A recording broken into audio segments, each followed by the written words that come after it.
इकट्ठा हुए हैं। हमारे झाबुआ रतलाम संसदीय क्षेत्र के लोकप्रिय उम्मीदवार, हमारे आदिवासियों के इस देश में सबसे बड़े नेता, पूर्व केंद्रीय मंत्री आदरणीय कांतिलाल जी भूरिया साहब। टैग लगा हुआ है कि नहीं बोलना चाहिए।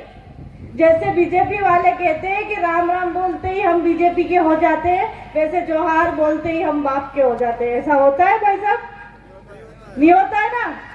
तो इनको बताओ कि जोहार एक उद्बोधन है, एक दूसरे से बोलने का तरीका है।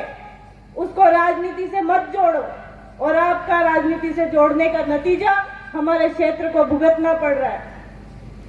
सेलाना के बहुत नजदीक बांसवाड़ा डूंगरपुर में गठबंधन हुआ। कांग्रेस वालों ने बीएपी के लोगों का समर्थन किया, राजकुमार के पक्ष में प्रचार किया, और आप नजदीक में कांग्रेस को हराने का काम कर रहे हो। आखिर इतना भेदभाव क्यों? सवाल पूछना हो कि नहीं? पूछोगे कि नहीं? और ऐसा कैसा गठबंधन कि एक जगह आपको समर्थन लेना है, दूसरी जगह आपको उनके विरोध में प्रचार करना है? कमलेश्वर भाई साहब के बारे में आपको बताओ तो कमलेश्वर भाई साहब बाप पार्टी से लड़ना नहीं चाहते थे, ये मुझे पता है। पर आखिरी में 1-2 दिन में क्या हुआ कि वो लड़ लिए। अब लड़ तो लिए, लेकिन सरकार उनकी आई नहीं। भाई एक विधायक सरकार बना सकता है क्या? और अब तो वो गायब हो गए। और उनके मुद्दे देखो, खाली कमलेश्वर भाई के नहीं है, उनके जो आगे पीछे घूमते हैं उन सबके मुद्दे देखो। और जो पार्टी राजस्थान से आई थी, एक ही लाइन में बोलूंगी, विधायक बने 5 महीने हुए नहीं और निष्कासन के लेटर निकालने लग गए। वो आपका भविष्य बनाएंगे क्या? और कमलेश्वर भाई साहब कहने लग गए कि जयेश वालों चिंता मत करो, मैं नई पार्टी बनाऊंगा। तो आदिवासियों के साथ ये मजाक क्यों? कभी बीटीपी बनाते हो, कभी बीएपी बनाते हो, और फिर नई पार्टी बनाने की घोषणा कर देते हो। तो बार बार हम तुम्हारी पार्टियों के झंडे उठाते फिरे या हमारे समाज के मुद्दों को लेकर चले? और अगर हमें समाज के मुद्दे को लेकर चलना है तो हमारे इस टाइम 2024 के समय एकमात्र पार्टी जो अपनी धरती अपना राज ऐसा मैनिफेस्टो में लेके घूम रही, और वो पार्टी है कांग्रेस। तो आपका दायित्व क्या बनता है?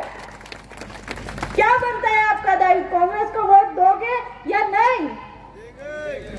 और जो बीएपी का प्रत्याशी है बालू सिंह गामड़, वो पेटलावत से लड़ा था। पेटलावत से लड़ा था ना?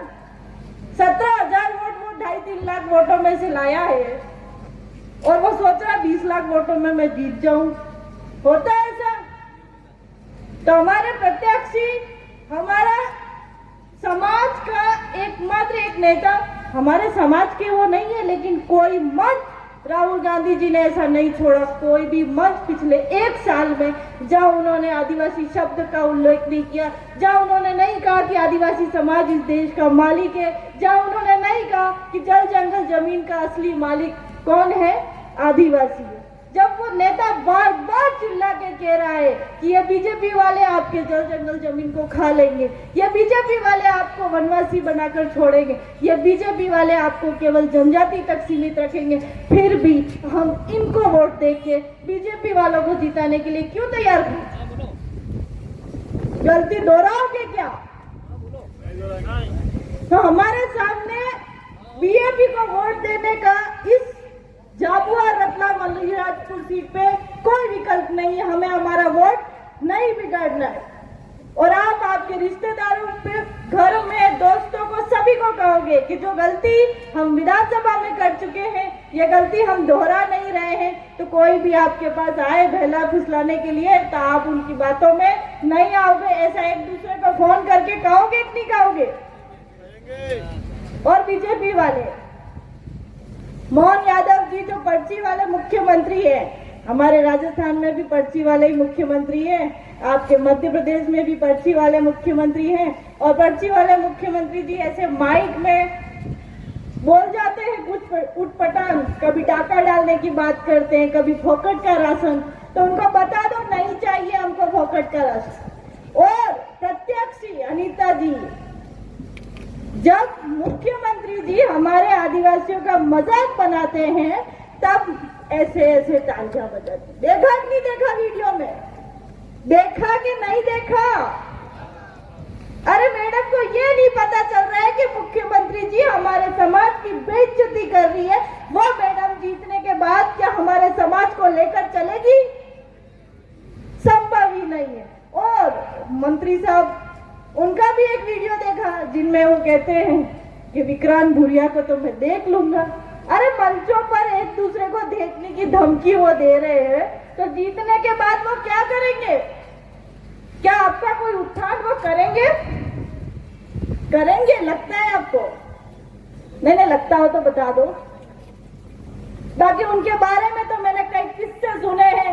मैडम प्रत्याशी जी की बहन का लड़का एक बलात्कार केस में है और वो भी खुलेआम घूम रहा है। बीजेपी को कई लोग और कांग्रेस के लोग बार बार कहते हैं कि ये बीजेपी बलात्कारियों की पार्टी है, आपको दूर जाने की जरूरत नहीं है, आपके खुद के प्रत्याशी के बहन का लड़का बलात्कारी है। क्या ये काफी नहीं है कि बीजेपी को आपको वोट नहीं देना, न दिलवाना है और न ही बीएपी को दिलवाना? कमलेश्वर डोडिया पता नहीं कितना गलत है या नहीं है, लेकिन मैं इनके आगे के लोगों के बारे में एक बात यहाँ कह दूं कि इन लोगों का कनेक्शन जरूर न जरूर इन तानाशाही पार्टियों से है, तभी ये यहाँ कांग्रेस की मदद नहीं कर रहे हैं। मैं राजस्थान से हूं, मैंने देखा है। और ये क्षेत्र राजा साहब, यहाँ पे बालेश्वर दयाल जी का राज हुआ करता, उनकी विचारधारा रही और हम लोग बालेश्वर दयाल जी के विचारों से जुड़े हुए हैं। हमने देखा है कि जब तीसरी लहर आती है तो क्षेत्र पीछे छूट जाता है और एक बार फिर से हमारा क्षेत्र वही रतलाम झाबुआ, हमारा क्षेत्र तीसरी लहर के चपेट में और हम फिर 10-15 साल पीछे जाने वाले हैं। आखिर बार बार ये तीसरी लहर आती है और हमारे क्षेत्र को पीछे धकेल देती है और हम फिर भी उनकी बातों में आते हैं। मजाक चल रहा है। और बीजेपी, मोदी जी, उनके नेता कुछ भी बोले जा रहे हैं, आचार संहिता की धज्जियां उड़ा रहे हैं। उनकी एक नेता नवनीत राणा जी कहती है कि हमको खाली पुलिस 15 मिनट की छूट दे दे और कहती है कि जो इस हिंदुस्तान में रहना है तो जय श्री राम बोलना होगा। मैं नवनीत राणा जी को इस मंच से कहना चाहती हूँ कि जब आप पैदा भी नहीं हुई होंगी ना, उस समय से हमारे लोग जयराम जी बोलते हैं कि नहीं बोलते हैं? तो जयराम जी हम लोग पहले से बोलते हैं। जयराम जी भी एक उद्बोधन है, जय जोहार भी एक उद्बोधन है। इस दोनों उद्बोधन को न पार्टियों से जोड़ो, न राजनीति से जोड़ो और हमारे समाज की शिक्षा, चिकित्सा की बात करो, रोजगार की बात करो। वो 2 करोड़ नहीं मिली कोई बात नहीं, लेकिन हमारा एक वोट कांग्रेस को जाना चाहिए ताकि 30 लाख भर्तियां निकल सके। योजना आ रही है, 400 रुपए प्रतिदिन मिलेंगे।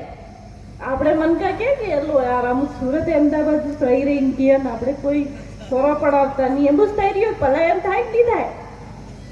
कांग्रेस सरकार की एक मेहरबानी होगी अगर आपने 2024 में कांतिलाल भूरिया जी को जिता दिया तो आपको सूरत अहमदाबाद जाने की कोई जरूरत नहीं पड़ेगी। आपके अपने क्षेत्र में रोजगार गारंटी का एक दिन का 400 रुपया आपको मिलेगा। क्या आप फिर भी बाहर जाओगे?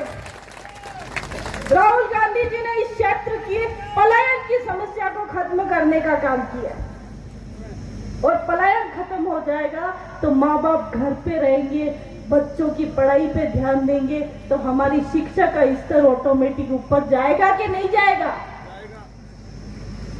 तो आपको किसको वोट देना है, खुद से बोलिए। और वोट करवाओगे तो आप सभी को बहुत बहुत धन्यवाद और हमारे गहलोत साहब का भी बहुत बहुत धन्यवाद कि आपने इतने बड़े मंच पे मुझे बोलने का मौका दिया। सब लोग ध्यान रखो, वोट वगाड़ो मती, यहाँ एवं खूब आवे खूब जाए, 2 महीना गायब थी जाए तो આપણે 2 મહિના ગાયબ થવા લોક નહીં જુએ। આપણે એવો વોટ જુએ जो આ સ્થાયી રહે, ફૂલ भी मुरझाई जाए ने गेड़िए भी टूटी जाए।